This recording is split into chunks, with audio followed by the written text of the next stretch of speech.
Let's play some hockey. Stars Blues Game 3, series tied at 1. Well, Blues wins have been nail-biting finishes. History, Jeff. Okay, your game will be the opening game of the Nat Stadium. Clearly, the Wizards are not the same team that they were in the beginning of this season. They are definitely a force to be reckoned with. You could see the defending champions here tonight playing a back-and-forth game all night long. And they say that basically he influenced, Muhammad Ali. And he said, listen, would you... A second, but I just wish that you could elaborate a little bit more about what it felt like to go through that elimination game. And given that opportunity this year, how would you guys do it differently? And if you both could answer the question, I'd appreciate it. Well, differently is coming into this season without having knee surgeries and everybody being healthy. That's the key for our team. Hurt. He left 93 seconds into the first quarter. He collided with a teammate and hurt his left. Ooh, hello. It's your girl, Alina 7. Welcome to The Hustle right here at WLVS Radio, right across from, Howard University, right here in the cut of Northwest DC, where it all started for me. It's kind of like every time I come over here, it's just kind of like coming home. It's so many memories right across the street. In fact, a first job that I had was like right in School of Business too, which is like right here. So, after like some of my classes, I would go there and help in the small business development office there at School of Business. So a lot of stuff kind of, revolves, really good energy revolves around right here in DC. And I probably needed it today because, it's just a lot of things kind of going on. And, sometimes I feel like, should I be checking myself on certain things or should I be mad about certain things?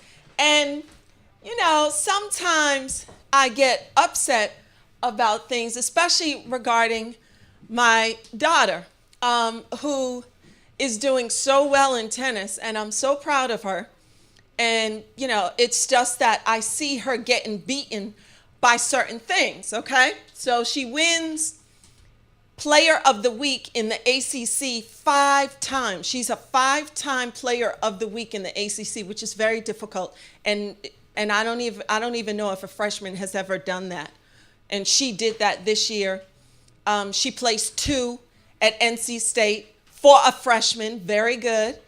And then she gets beaten by somebody who plays 4, who wins 4 Player of the Weeks, and my daughter wins 5.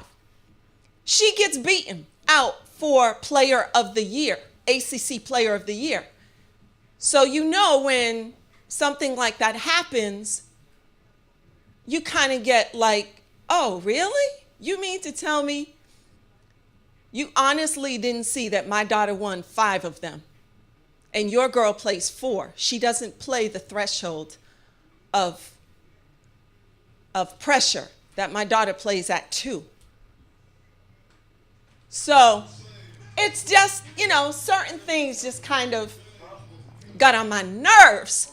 And, I know politics has a lot to do with stuff, so that's why I just wanted to just vent before my guest showed up. But now he's here, so I guess I can't vent anymore. I feel like I've been on the phone calling everybody going, can you believe that they didn't pick her? Can you believe? I've been doing that like all day. But I'm getting ready to just kind of let it go. And there's some other things that have come up that I'm a little perturbed about. But I'll get past all that and welcome my guest. Come on to the set, Mr. Brown, who's going to give me all good energy. And Michael, I always come in with really good energy. And Michael looks really cute. Look at you. Look at Michael. How are you? Such a nice smile to welcome me. Hello, how are you? Sorry Michael always looks so dapper. Look at him. Sorry to hear about your daughter at NC State, and that's part of, you're right, there's politics in sports too. There is. And that, it brings, oh, I like that. That's a great close-up of us. Yes. Yes. Do just like that, Igor. That's Igor. Do you know Igor? He's from Serbia. We just had like a long conversation about Djokovic.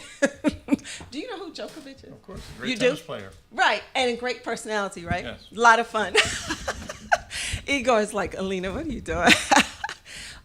So anyway, I'm just like a little kind of upset. That's like a big deal. And politics always get in the way of things. So that's why I'm just like, oh, It's very frustrating. it's very frustrating when the girl did not beat my daughter on any level.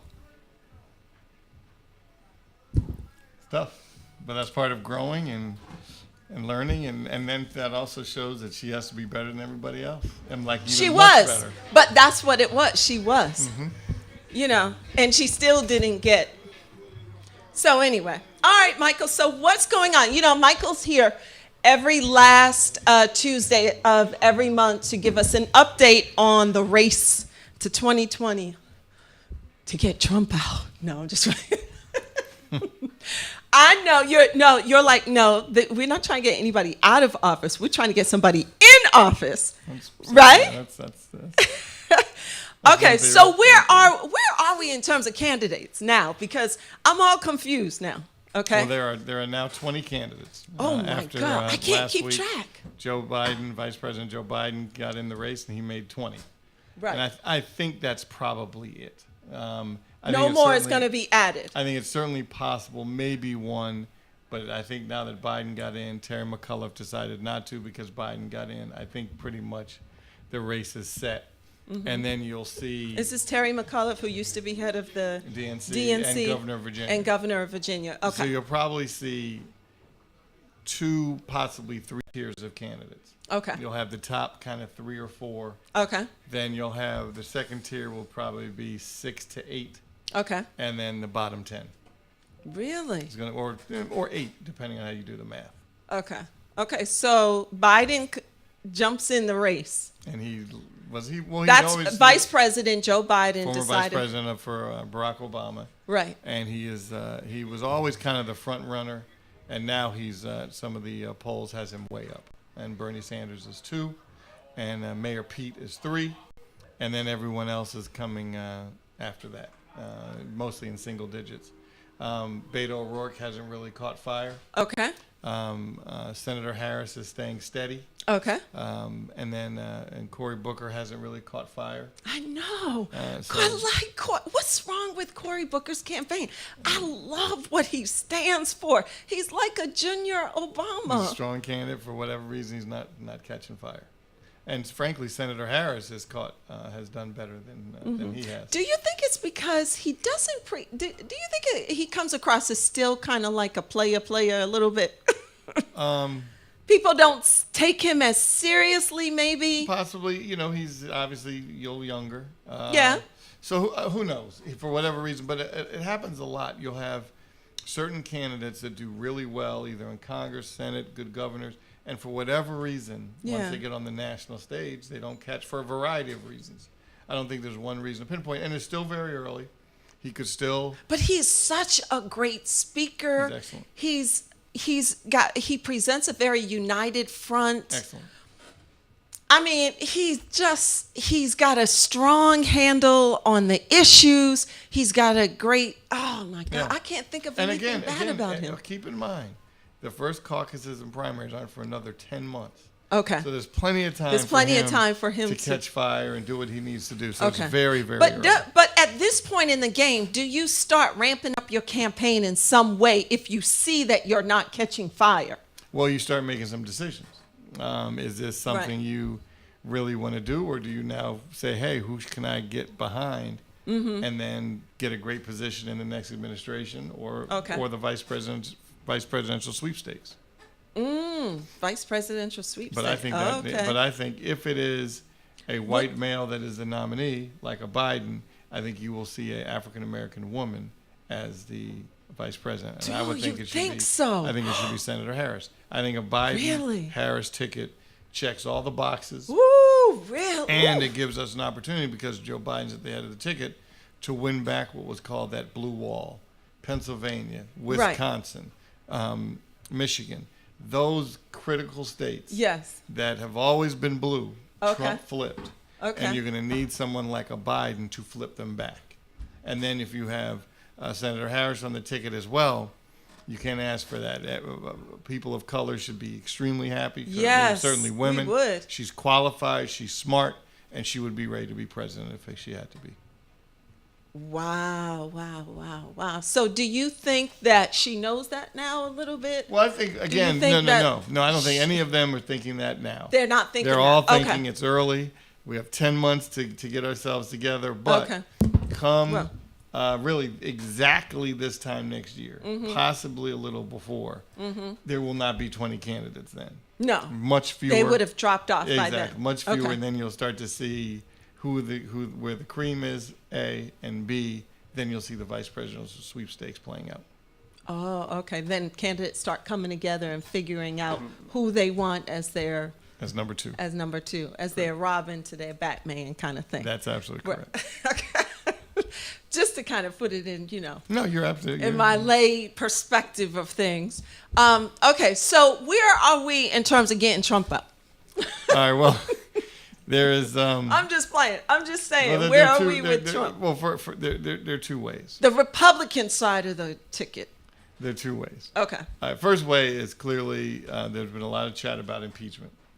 Impeachment is an extremely difficult way to remove a president. It can be done, but it's very rare. But If why you recall- now? Why We now? only have a. Oh, well, depending on what the strategy is to get the impeachment behind him. And then by late summer, then you can focus on infrastructure and all the other pieces that the American people care about. But in the meantime, you have a huge block of the Democratic Party that want impeachment to start now. Oh, And impeachment, you have to have draft articles of impeachment okay. for the high crimes and misdemeanors. The Mueller report clearly laid out a roadmap for impeachment. Whether the Democratic Party goes through with it or not, I don't know. A lot of people think, we'll beat them at the ballot box. Some people say yes, but Congress has a responsibility. If you've seen wrongdoing, you have to do something about it. Otherwise, the next president does it and says, hey, you didn't do anything to Trump. Why are you messing with me? Right. So, exactly. or you go ahead and impeach him. We know the Senate will not vote to remove him, but at least he goes into re-election with the impeachment label on him.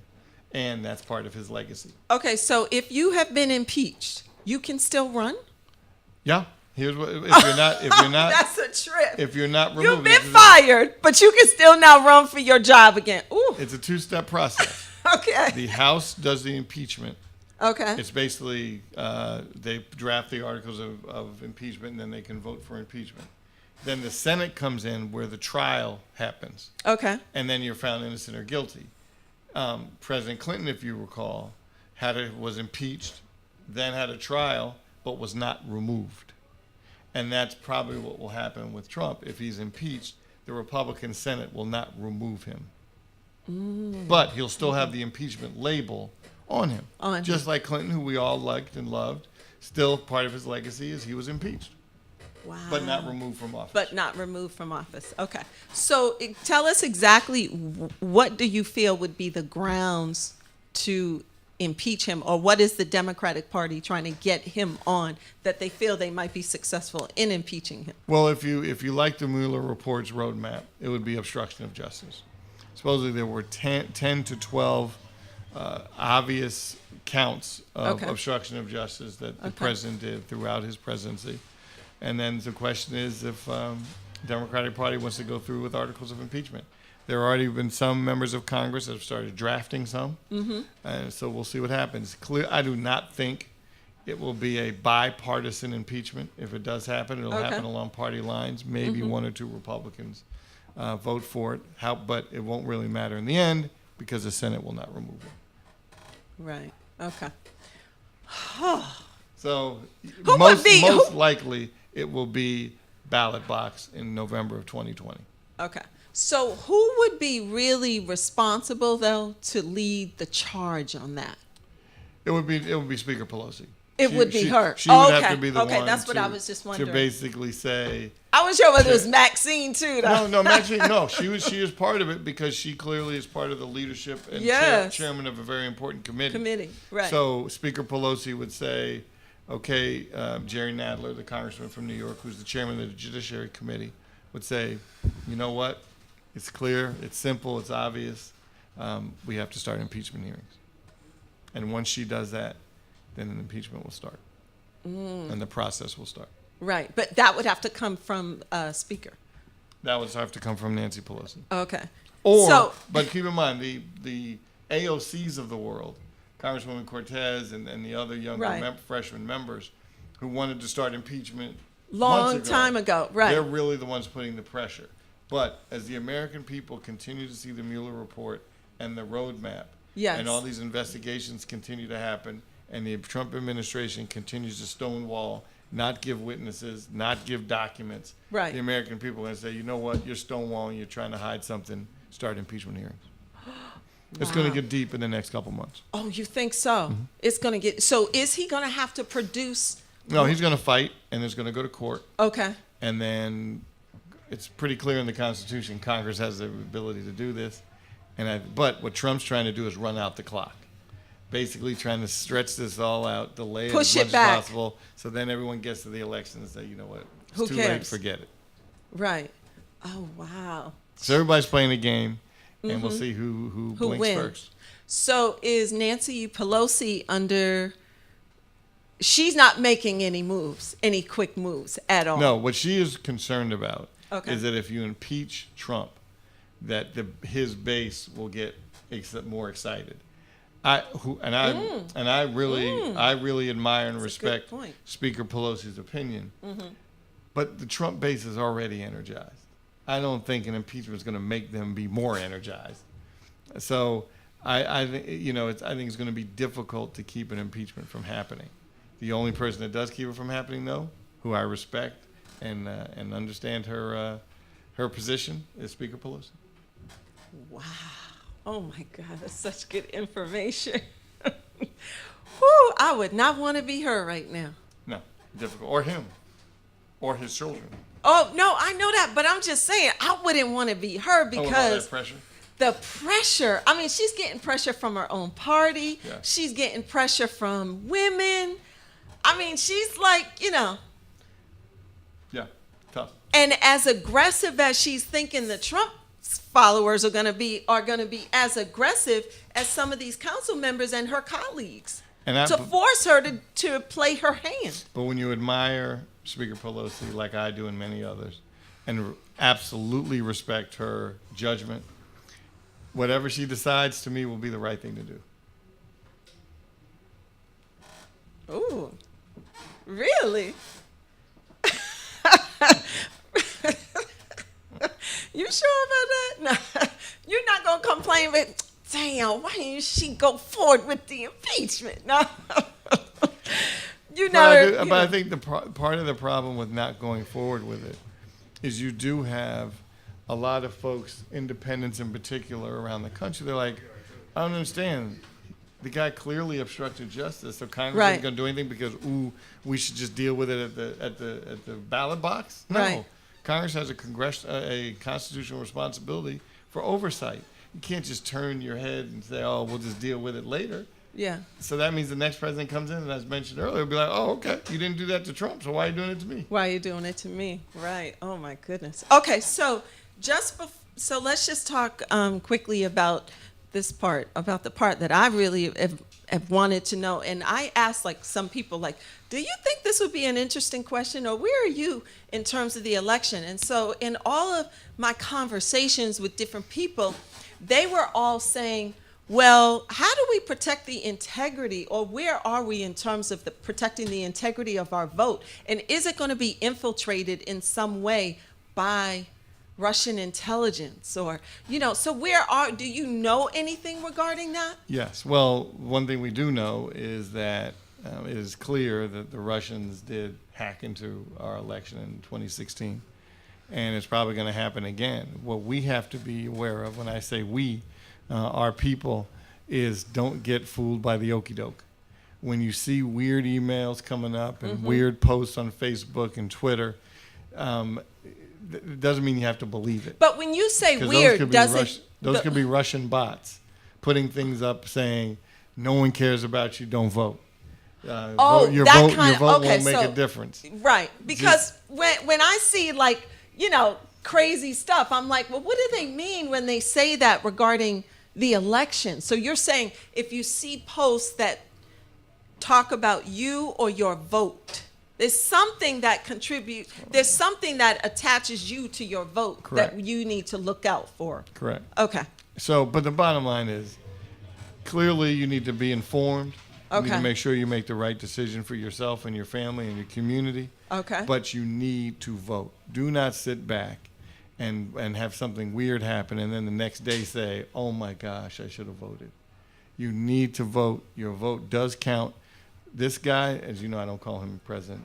I call him 45. 45. 45. I was like, who's 45? Did not need to remind folks, did not win the popular vote. He actually lost it by 3 million votes. Right. But he won the Electoral College by only 77,000 votes. That's nothing in 5 states. Yes. And because of that, 45 became president. So if you think your vote doesn't count, you're wrong. See, I'm thinking that the Russians somewhere are like, sitting back, pressing a button and say, no, make those numbers a little bit different. Make these numbers a little bit different. It's not as primitive as that. It doesn't look like there was any evidence that they were able to get into any voter logs. Logs. They did attempt to. They did attempt to get into voter logs. But they weren't able to get in. What they were able to do was change public perception and change some minds. And change the passion behind the vote. And the okie doke. Yeah. So somebody would say, look, we're having a Black Lives Matter meeting, and then we're going to talk about not voting. Don't vote. It's not important because they don't care about black people. And some people will say, oh, okay. And then you have other folks in the kind of rural parts of America saying, immigrants are coming to get you. Immigrants are coming to take your job. People of color are going to come commit crime in your quiet little day. So that makes you feel more apt to vote in a particular manner. So the Russian bots know exactly what they're doing.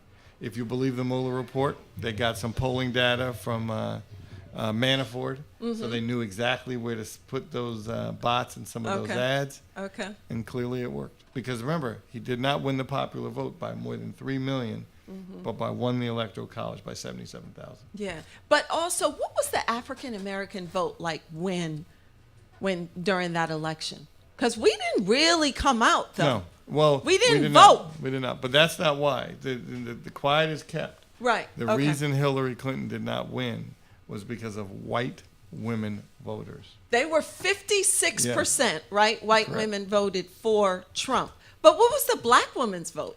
Oh, the black women are the backbone of the Democratic Party. They always step up. High. I don't know what the percentage was, but it was very, very high. Oh, it was. Okay. For Hillary. That's Correct. Really who came out for Hillary. And another question, if you looked at some of the poll data today, no, again, it's early, as we mentioned, we're 10 months out. Vice President Biden does very well with African American voters, extremely well. And with that being the case, it's going to be hard if you have a lot of the white vote split and the non-white vote going to Biden. He's going to be very difficult to beat in the primary. Really? So what do they have any kind of early polling just to get a feel for like where he is and where Trump is right now? Just if they had They haven't done, they call that a horse race. They haven't done that horse race yet. Okay. Most polling companies are a little reluctant to do that, especially during the middle of a primary. Okay. But the number one issue, when they talk about issues that Democrats care about, the number one issue wasn't health care. It was who can beat Trump. Health care was 2. And then a whole litany of other issues go down. But beating Trump was number 1. Wow. Which means someone like a Vice President Biden should have that roadmap to do that. Yeah. See, I see Biden and, in my head and in my crazy mind, I'm like, I see them in like a fight and I see like Biden winning though. I can see them like in the ring, like kind of going for it. But for some reason, I see him saying, you know how Trump does it. Oh, you're boring. No one wants to listen to you. No one's interested in what you got to say. You know, stuff like he does when he really marginalizes his competition, though. And he's a master at doing that. But he does it effectively. Absolutely. I just don't see him being able to do that to Biden, because I think that Biden fights differently. What do you think? He fights differently, and he looks like him. So he can't play that card. That he would do anything to run against a Bernie Sanders or a person of color, because he would just put them in a box. Mm-hmm. You can't put the vice president in a box because he's just like you, in his 70s, right? High energy, yes, and has the experience. So you can't. It's just going to be very difficult. And as you mentioned earlier, you're exactly right. Biden will hit and fight back. Biden will fight back. And if you throw a punch below the belt, don't expect Biden to be standing here with a nice, don't speak to me like that. He's going to throw another one below the belt, right? In fact, he's going to maybe give you an uppercut with it or something, right? No, that's true. And sometimes you just can't be all Mr. Nice Guy or be all Mrs. Nice Woman. Right. And participate in politics. Politics is a contact sport.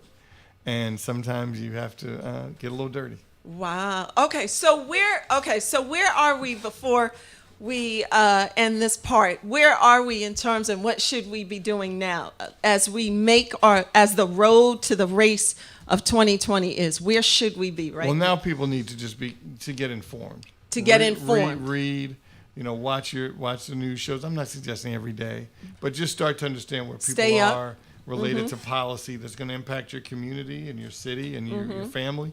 And then you're able to make the more proper decision. Some people, and the second part of that is if your candidate does not win, if you support Bernie or Booker or Klobuchar, or whatever you decide to do, and if it just or if you Beto, and it doesn't, Senator Harris, and if it doesn't quite work out, you still have to get behind the nominee to beat 45. You can't say, oh, my person didn't win and I'm upset. So I don't want to vote. Correct. And that's a little bit about what happened to Hillary. A lot of Bernie people were very upset and didn't come out and vote for Hillary in 2016. So you can't take your ball and go home. If your person doesn't win, you gave it your best effort, and now get behind the Democratic nominee. Wow.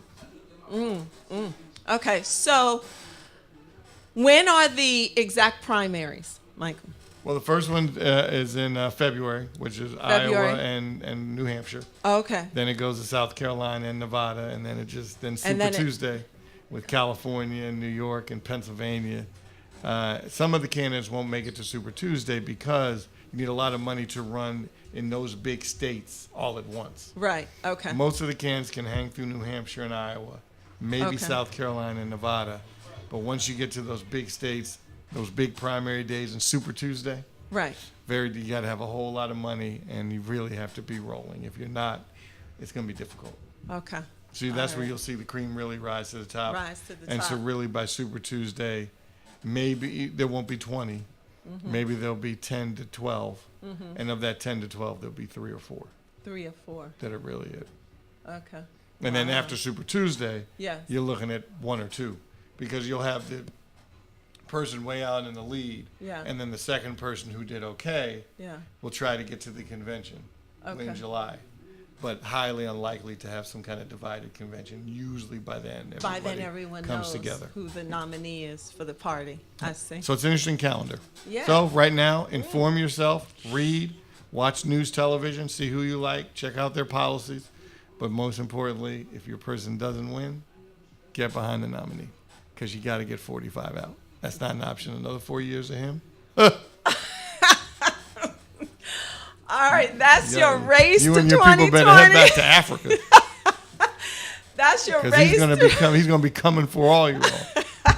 That's your race to 2020 right here with our honorable former D.C. Council member and former Secretary of Commerce, Ron Brown's son. You okay? I'm very good. Thank you. That's very much. good. All right. So where could we see you at?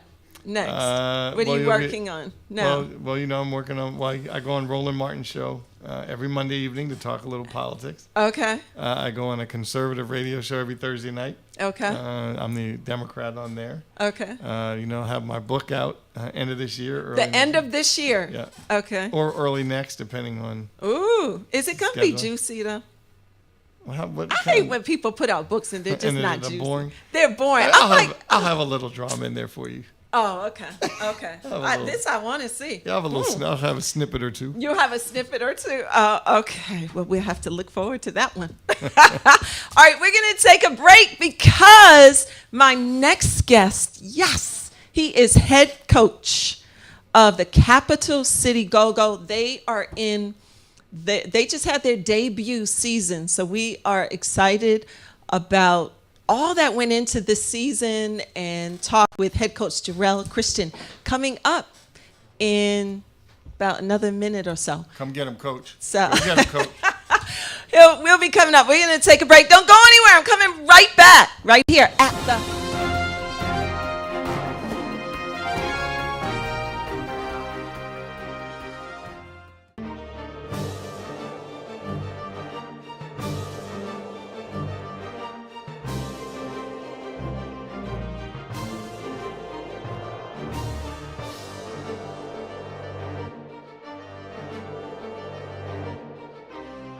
Let's play some hockey. Stars Blues Game 3, series tied at 1. Well, Blues wins have been nail-biting finishes. History, Jeff. Okay, your game will be the opening game of the Nat Stadium. Clearly, the Wizards are not the same team that they were in the beginning of this season. They are definitely a force to be reckoned with. You could see the defending champions here tonight playing a back-and-forth game all night long. And they say that basically he influenced, Muhammad Ali. And he said, listen, what you... A second, but I just wish that you could elaborate a little bit more about what it felt like to go through that elimination game. And given that opportunity this year, how would you guys do it differently? And if you both could answer the question, I'd appreciate it. Well, differently is coming into this season without having knee surgeries and everybody being healthy. That's the key for our team. Hurt. He left 93 seconds into the first quarter. He collided with a teammate and hurt his left knee.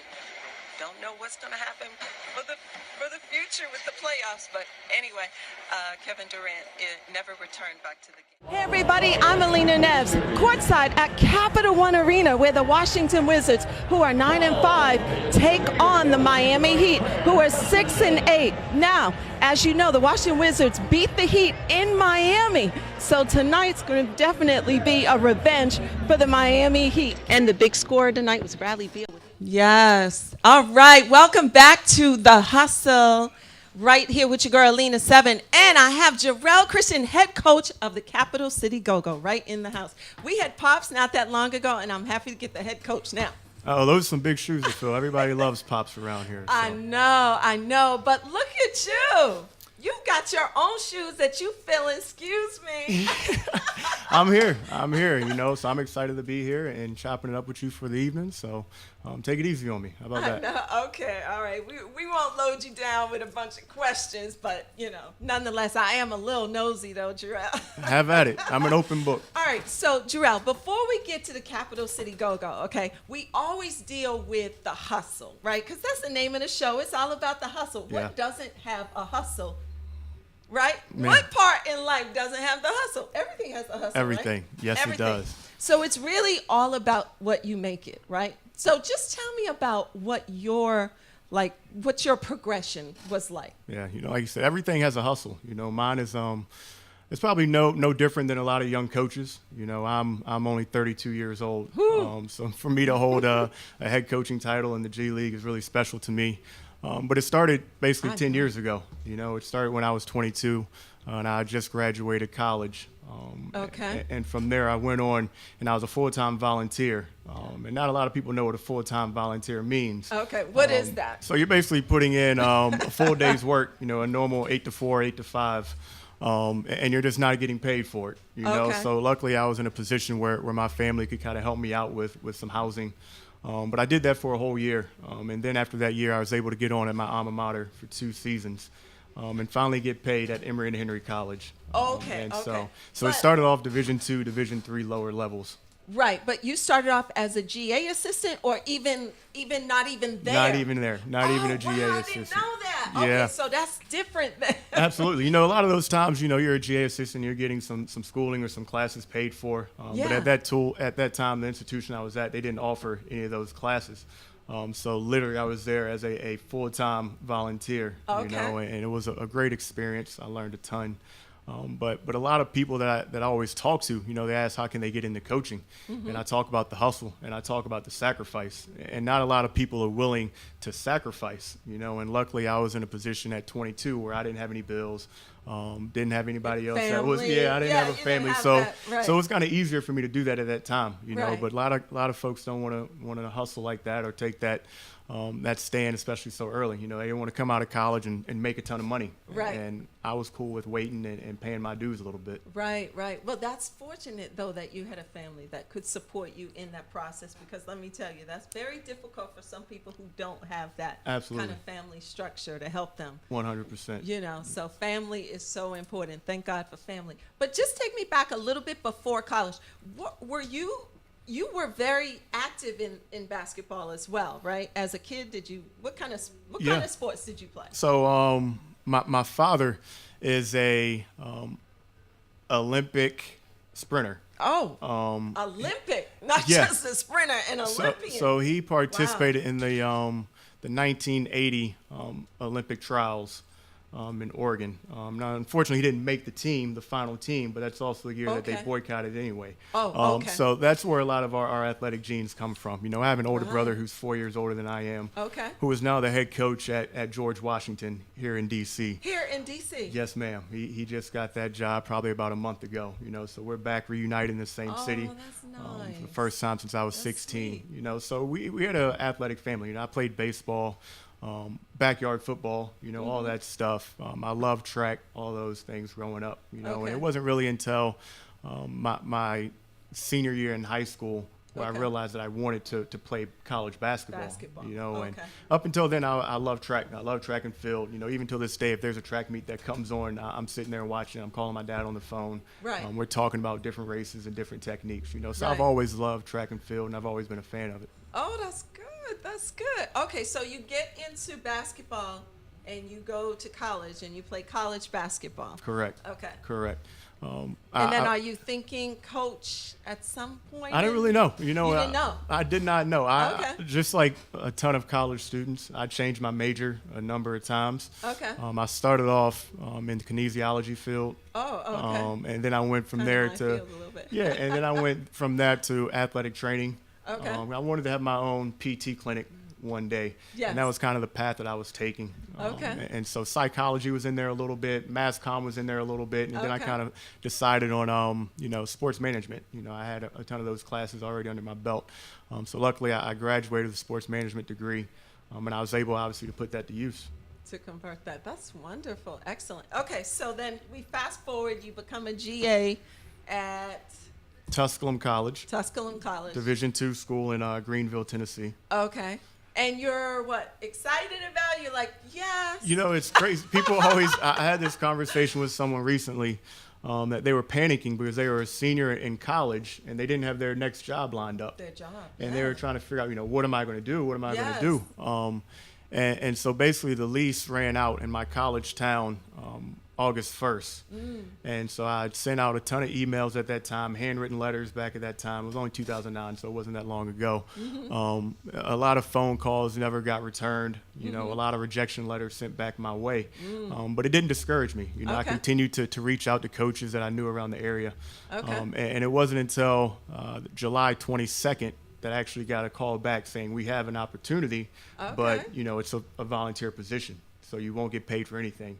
And at that point, it was like, you know, I have to be out of my apartment at that time in a week. So it was like literally I waited the entire summer trying to find something. And luckily, you know, God had a plan and I was able to go ahead and move in August 1st and I was able to accept that job. Oh, that's wonderful. Then you get to Randolph-Macon, where Yes. my nephew is. Bradley Okay. Jack, shout out to Bradley.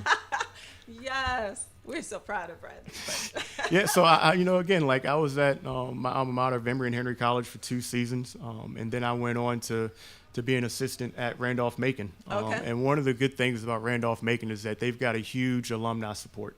And unlike a lot of other Division III schools, especially Okay. at that time, they had 2 assistant coaching positions open. Okay. And the second position is basically paid by an endowment of the alums that they basically give it back. Okay. And that at that time, I don't know what that stipend was, but it was only a $10,000 position. Okay. So I went from my first 3 years of not being paid at Paid all, at all. to now getting $10,000, and it's just like, Hello? here I we could go, go I made eat, it, you know. right? And I'm from New Kent, Virginia, which is just east of Richmond, Virginia, in Ashland. So Okay, I was Ashland. closer to home, know, Yes. and so it was a way for me to get closer to home. And Right. I didn't really care about the salary at that point. I just wanted to continue to grow in my field and surround myself with good people. And Randolph-Macon gave me that opportunity. Oh, that's good. That's good. And then you go where after that? So I was at Randolph-Macon for 2 seasons, and then I go to Oklahoma City. I was an assistant coach with the Oklahoma City Thunder's G League team at the time. They're called the Oklahoma City Blue. Blue. So I was there for 4 seasons, For 4 seasons. 4 whole Okay. seasons in Oklahoma. When you got that opportunity, though, you were an assistant with the G League? Correct. The Oklahoma City G So a League? beautiful thing. I started off as basically as a video analyst / assistant coach. So I didn't even Okay. have the whole assistant coach title. It was just another way for me to get my foot in the door, and kind of the Okay. hustle that we talk about. Is Right, who wants right. to take a sacrifice of being named just a video guy? But at Yes. that time, I was willing to do it. You were willing to do that. That's awesome.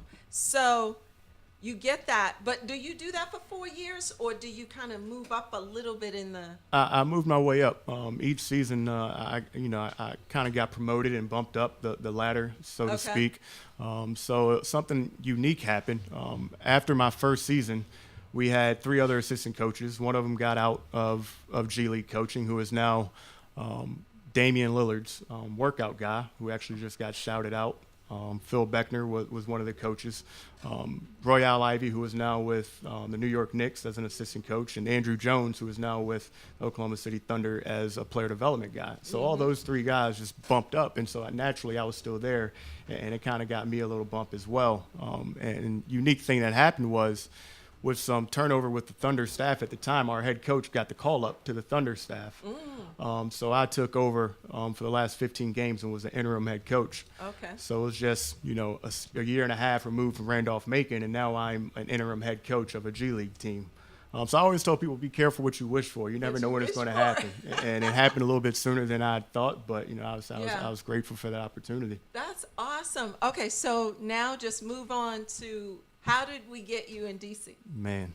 How Blessings. did you get home? Because that's kind of how I feel. I went to Howard and I grew up. I moved from like Massachusetts, grew up down the street. I was living with my sisters going to I got accepted to a School of the Arts in Georgetown for high school. So I'm like, this is so I'm like back home. Yeah, You know? it was. I always say, surround yourself with good people, and good things will happen to you. And Right. it was basically what I was surrounded by, some good people there in Oklahoma City. Sam Pressey is one of the most well-respected general managers in the NBA. Okay. And he obviously had a good relationship with the front office here in D.C. Okay. And obviously, my first year in Oklahoma City, kind of the backtrack, Scotty Brooks was the head coach of the Thunder.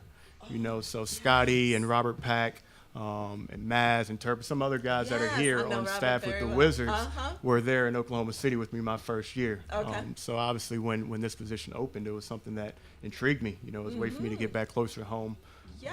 And being a head coach of an expansion team, basically here at home is a dream. Is a dream. You're down the street from Absolutely. your mom and yeah. your And I parents. can get some of that home cooking now, and Yeah. I don't have to hide in storm shelters monthly being out there in Oklahoma. Exactly. But You can hang out with your brother. absolutely, Or it- was he the head coach over there? So at he was at GW? Oh. he was at Mount St. Mary's Oh, okay. before, Okay. and then he left and went to Siena, but now he's back in the area. So it's special to have us back. Our parents can come up and get a 2-for-1 deal on the weekends and all that, and watch both of their Both? sons play. I know. Oh So my I'm excited God. about that. That's exceptional. But no, Wow. you spoke about Howard a little bit. My father went to Virginia State. My mother went to Norfolk State. So coming out of high school, I thought I wanted to experience that HBCU lifestyle as well. And my first year, I ended up going to Norfolk State So I was at Norfolk State for a You were at Norfolk State. year Okay. before transferring to Emory and Henry College, where I could pursue my college basketball dreams. Yeah. Oh, that's excellent. That's wonderful. You know, that's like my twins. I have twins that are 19 going on 20. I don't want to age myself, but anyway, yes, I'm about to have two 20-year-olds. I don't know where they came from, how they came here, but anyway, they're here. It happens. It happens And quickly. they're in college. They're in their first year. And so they both end up, getting like player of the week in like the same week. Oh, wow. I'm like, wow, you guys are really twins. There you go. It's great parenting. You That's know? why. So I'm like, oh, okay, I must be doing something right. But that's Absolutely. that athletic gene in my family. See, look, it happens. My you know. grandfather was like a pro boxer, but that's another story. I won't mess for with another you then. time. How about that? No, I'm really, no. But anyway, I want to talk about the Capital City Go-Go. This was their debut year.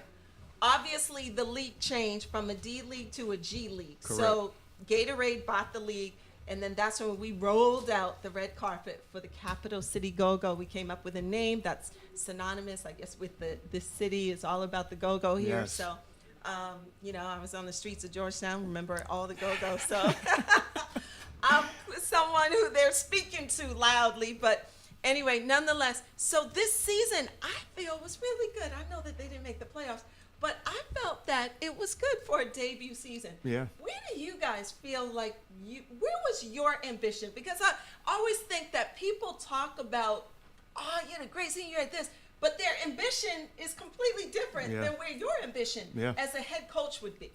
I thought we had a really successful season. My staff, my assistant coaches were phenomenal all year.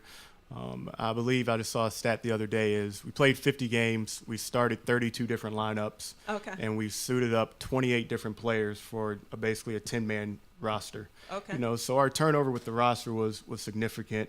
That's why I really put a lot of pressure, and I give a lot of credit to our staff for making sure that the players that we bring in are the right ones, and the players that I throw out into the game, they're prepared, Right. and that comes from our assistant coaches continuing to work with them, continuing to show film, continue to show love to those guys. Yes. And at the end of the day, everybody just wants to feel like they're getting better, so whether you're playing or not, if you feel like you're getting better, if you feel like you're adding value to something bigger than yourself, when your number's called, you're going to be ready to contribute, you're going to have a confidence about yourself.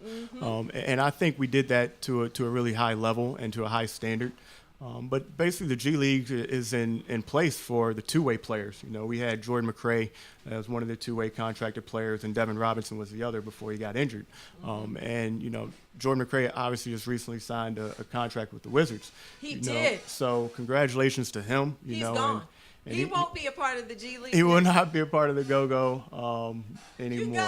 You gotta, I mean, this guy was averaging 30, 40 points Yes. in 30 games or Yes. something like that. I mean, he was putting up some Yes, he incredible was. numbers. I was like, there's no way he's going to stay. And that's why the G League is here. But that's why it's there. And we were able to do that, and Chase and Randall started off with the Go-Go, Yes. and ended up getting a contract with Wizards as well. Yes. A quarter way through the season, and for us to have a player like Chase and Randall in our Thomas program. Bryant? Thomas Bryant played a game, practiced a few times. Troy Brown Jr. played a number of games with Yes. us. So when those guys go up to the Wiz, they have a level of confidence that they've gotten better. Right. Even if they aren't necessarily physically with the big clubs, so to speak, they Right. feel like they're getting better. They feel like they're getting coached. They feel like they're Mm-hmm. learning. Even when they're with them. I think that's the biggest thing that we can provide. And even with that being said, we also have another player I want to recognize, Chris Chioza, who obviously Yes. just signed with the Houston The Rockets. Houston And I looked in their last game, he was dressed on the sidelines with them in their last playoff game. So Did he? It was I'll a- have to look out for yeah, him. it was I didn't even see him. it was Oh, a huge wow. success for the Capital City Go-Go this season. Wow, that's incredible. That's how many players? You basically lost it. I mean, Yeah, listen, oh, yeah. I No, feel that's- bad for you, that's the though, thing is, Terrell, but I know that, because you got to manage through all of that. So it's like 1 minute you have Jordan McRae, and you have a confirmed shooter, scorer here, Chialza, you have all these, then all of a sudden, what is this? Excuse me, we called him up today, Yep, Terrell. You yep. got to change your batting order today. Absolutely. And that's what it is. And that's kind of the layout of the league. I know we're not the only team that deals with that to a certain degree. But it's tough for our opponents as well. They don't really know who they're scouting. They don't really know what players we're going to have on a given night and vice versa, So I think Okay. that's why I always give a lot of credit to our staff because You know, I told them from day one that the guy that's not playing right now, who doesn't even look like he's, ready to play, Right. at some point in the season, we're going to ask that guy to play, and he's going to have a significant impact if we want to win.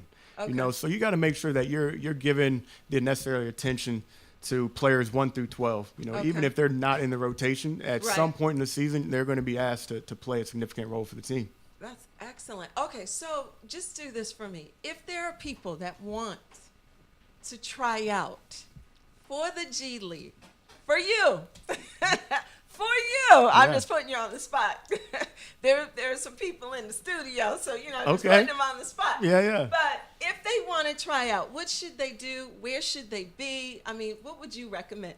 So there's two ways. The G League has a national tryout, which takes place in Chicago every summer. Oh, there's a national A tryout. national tryout. It doesn't. You don't go to any particular team. It's just you just try out. Just You're try part out. of like a database. Correct. kind of. And all the Okay. G League teams are represented in that event. Okay. But a lot of other. But are the head coaches there? yes. You guys are all go. You guys will all be there watching. Yep. Okay. And then aside from that, the second way is a lot of G League teams have their own local tryout. And we had a local tryout last year Okay. in September, and we'll have another one probably in August and another one in September coming up. We haven't nailed down those dates yet, Okay. but we will have a local tryout. I mean, obviously the DMV is athletic. They're athletic. This is like a hub for really high quality young basketball players Absolutely. that are coming through that system. So it's not just the G League's not just in place to provide opportunity for the players and the staff, but it's also for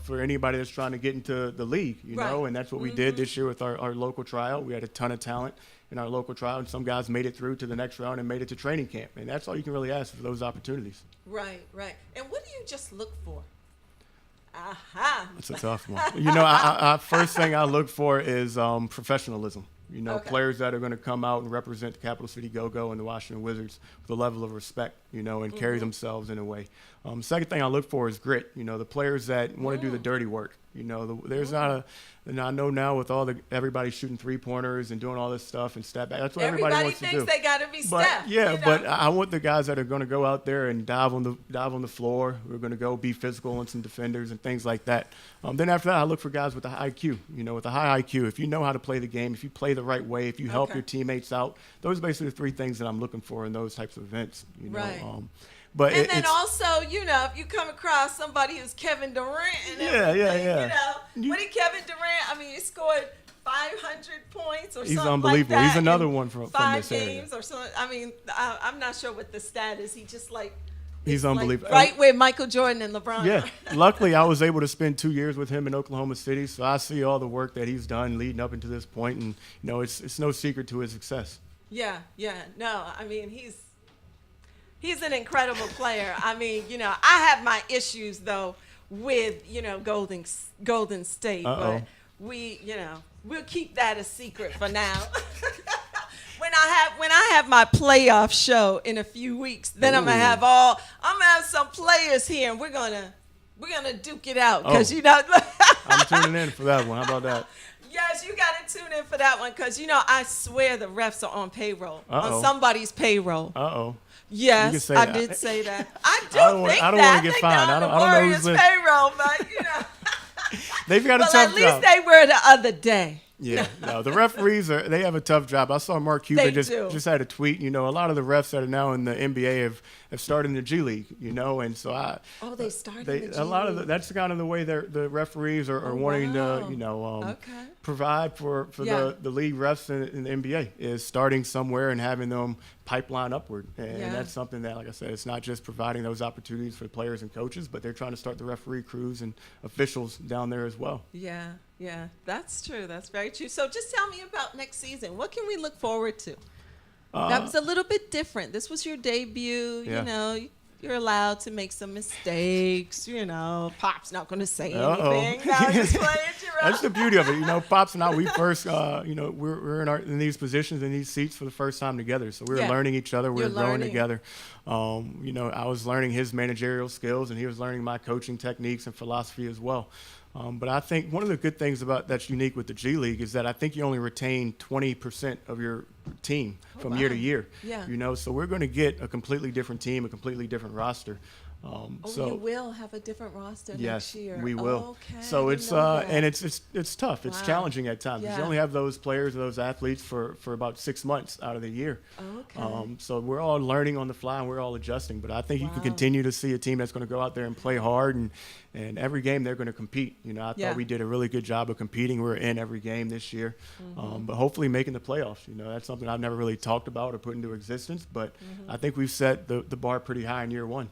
Yeah. Yeah. Well, you did. I mean, you had, what was your season record again? We're 25 and 25. 25. We're only the I want to say the second team in the last 10 years to finish 500 or better in their expansion year. in their expansion year. That's good. Yeah, I so mean, that's we've got a good. lot to hang our hat Yeah. on, but obviously, you know, But we're you just getting started. lost how many players throughout the season? You got to also look at that. The Yeah. plus minuses make a huge difference in this. Absolutely. You know that, Jarrell. Absolutely. You know, and that's one of the things, like I said, I give our staff a lot of credit because the players that we identified to come in and help out later in the year who necessarily didn't start with us or may have gotten cut in training camp and came back to us to finish out the year, Yeah. they're all ready and they were prepared to win us some games down the stretch. Wow, that's excellent. Can you ever go? No, you can't have Jordan today. I need him. No. I'm playing Never. Golden State's G League No. team. No, y'all can't have him. I want those guys out of there. You know, they get a great experience up there in the NBA, and not a lot of people can experience that. So Right. I'm happy for them. That's excellent. Okay, so